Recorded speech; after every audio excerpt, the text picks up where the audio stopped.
Hey, can you hear me now? Mhm. Yeah, so why can't we say that knowledge is this sort of immaterial object and then sort of grant it as a part of its identity the preconditions? Like, why can't we say knowledge is, omnipresent, affects us personally, etc.? Well, because knowledge is not just one thing or one type of thing. There's divine knowledge and there's human knowledge. Our knowledge is finite, limited, and in some way in our heads.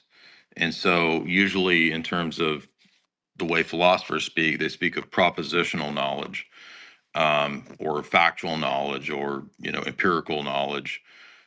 I don't know that we even exactly know in some exhaustive sense what human knowledge even is. So, how much less would we know what divine knowledge is other than what's revealed to us?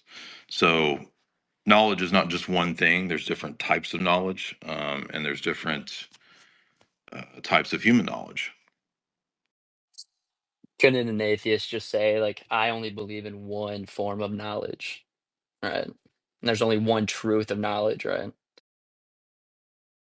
Well, I mean, an atheist could assert all kinds of things, but whether he can give an account for that or explain why that's the case or prove that's a different question. So he would have to give me an account of that, explain what that means, ground it, justify it.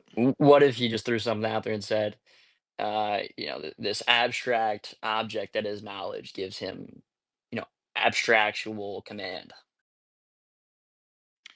Well, just saying something is doesn't tell me what it is. So to say something is abstract also doesn't say very much. That means that it's non-physical, it's immaterial.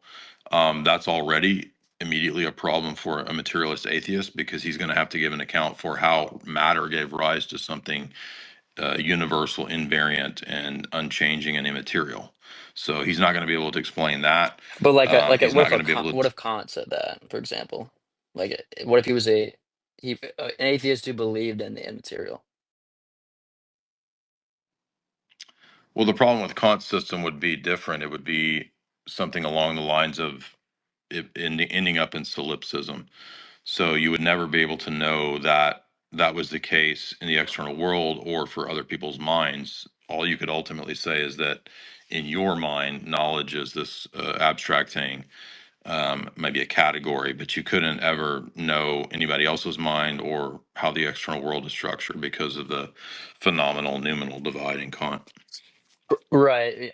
I guess using Kant wasn't a very good example. So just imagine the hypothetical: you have an atheist who believes in the immaterial, but he's still grounding knowledge outside of himself, so he doesn't fall to the Well, he's not grounding it by asserting that there just is the immaterial. He has to explain how there's the immaterial as a there's an materialist. ontological object of knowledge. Yeah, but Like that's an assertion. How, if you're a materialist, is that possible? Where does it come from? What's the it justification for informs that? him externally. Informing does not do the work of justification. That's another assertion. Okay. So you're saying that you still have to be able to justify and articulate it, right? Otherwise it's just an assertion to you, right? No, to anybody.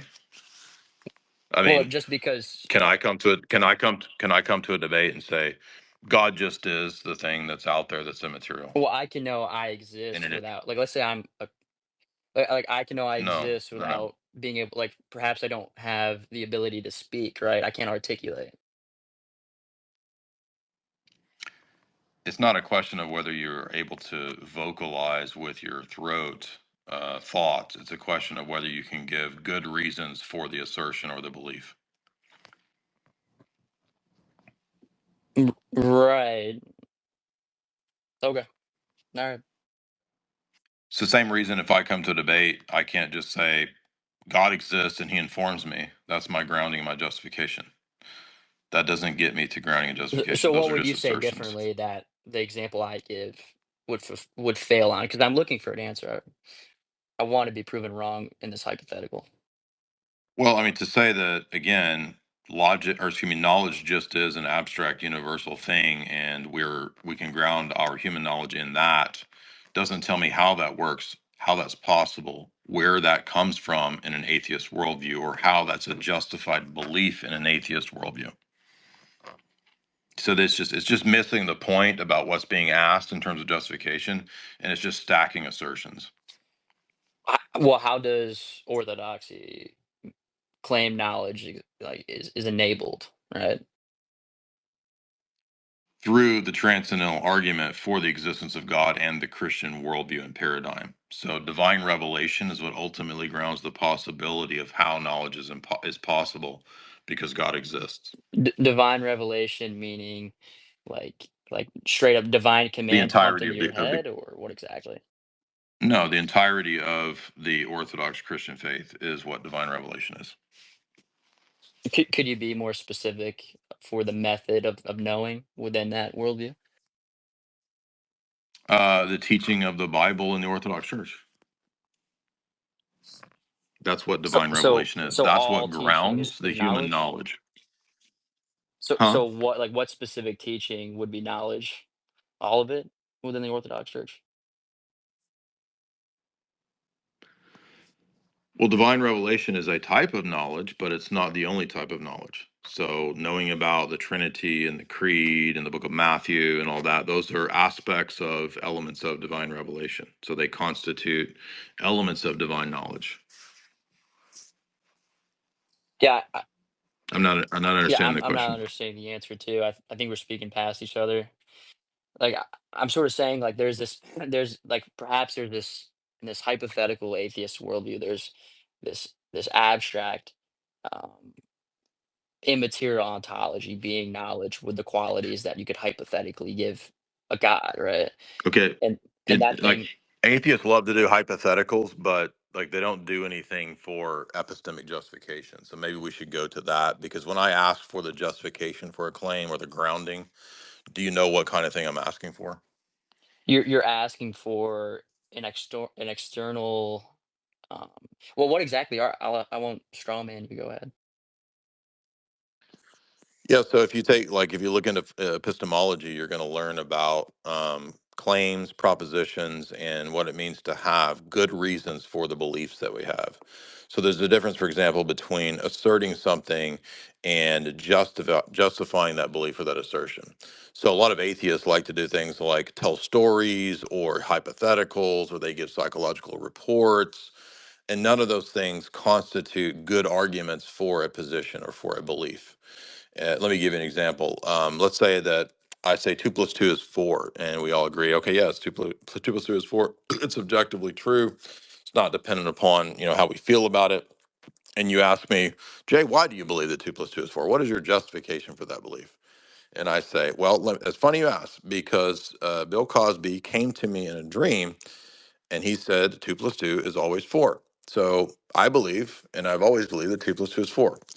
So that's not a good reason to believe that 2 + 2 is 4. However, it is the case that 2 + 2 is 4. So I correctly believe the proposition that is true, but for the wrong reasons.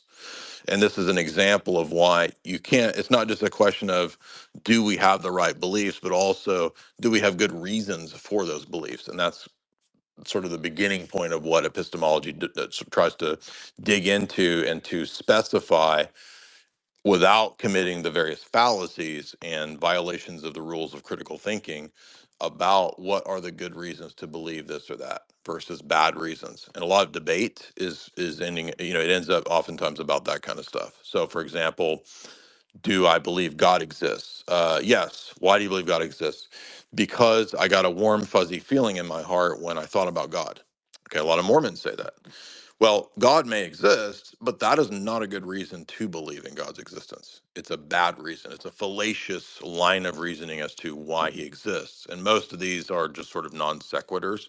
Like, I know I have a really hard, intense feeling when I think about God, therefore God exists. Well, that intense feeling might be indigestion. Maybe you ate something you shouldn't have eaten.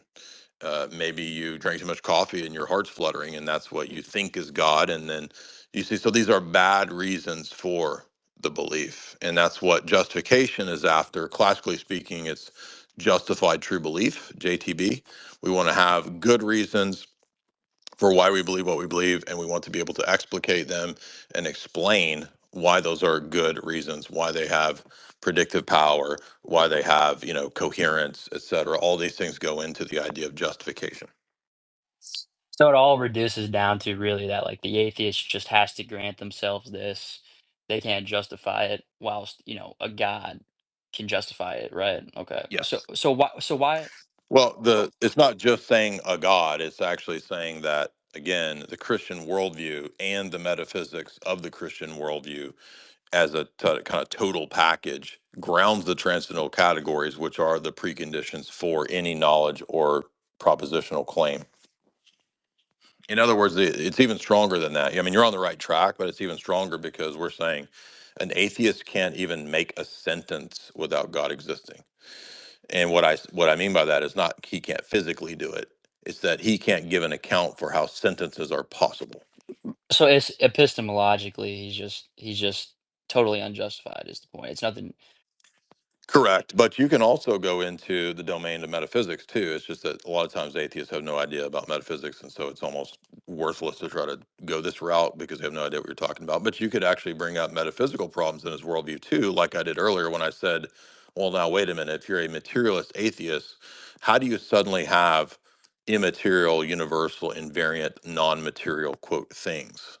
Make sense of that. How is that possible? Where do they come from? How are they? Where are they? So, I am Christian. I'm not associated with a specific denomination. I'm actually pretty new to the faith. What would your case be for orthodoxy being that answer? I would say that, obviously there's internal biblical evidence for orthodoxy itself. For example, the College of the Apostles being set up and being given apostolic authority by Christ in the book of Matthew. He breathes on them in the book of John and says, whoever sins, you remit, they're remitted. Whoever sins, you retain, they retain. He gives them the office of the keys, Matthew 16 and Matthew 18. Pentecost is, the descent of the Holy Spirit upon the whole College of the Apostles. And then when we read Paul's epistles to Timothy, for example, he, lays hands on Timothy and says, "You pass on this same gift of the Holy Spirit when you lay hands on men after you." And that's an example of that apostolic succession of the bishops. Episcopate and bishopric are the English word for episcopos is the bishop. That terminology is from the Greek word that's used in the New Testament in many places, like Acts 1. And so a lot of those ideas are in the Bible. For example, the book of Revelation is a liturgical document. It's a worship service that John sees in heaven that is the same as what we believe is the worship service on earth. And so the real presence of Christ, the lamb slain in heaven, is the same lamb slain on the divine liturgy altar. I mean, all of these things contribute to internally in the Bible explaining why the Orthodox Church is the church. But externally, the best evidence would be the early church fathers in the first, second, third, fourth, fifth, sixth centuries teach what the Orthodox Church teaches today. Okay. So you're saying Christianity is the only thing that fulfills the worldview of ethics, metaphysics, epistemology, and within that, orthodoxy makes the most sense. I understand your point. Our last question would be, why does God escape the justification problems that like transcendental axioms don't escape? No, no, it's not that the transcendental axioms escape the justification problem. The way that I argue tag is precisely to say to if I was talking to an atheist and an atheist admits that there are transcendental categories, if you watch for example, the Matt Dillahunty debate, he admits this in the debate. He says, okay, fine, no, there's preconditions for knowledge, transcendental things. They just are. We can't prove them. Well, if you notice, I said to Matt, well, Matt, wait a minute. You said you can only believe in things that you have empirical bases to believe in. Transcendental categories are not empirical. So, which one is it, Matt? Do I only believe in what I can verify from immediate sense data? Or are there things that go beyond immediate sense data, like preconditions and categories, that you're telling me just are?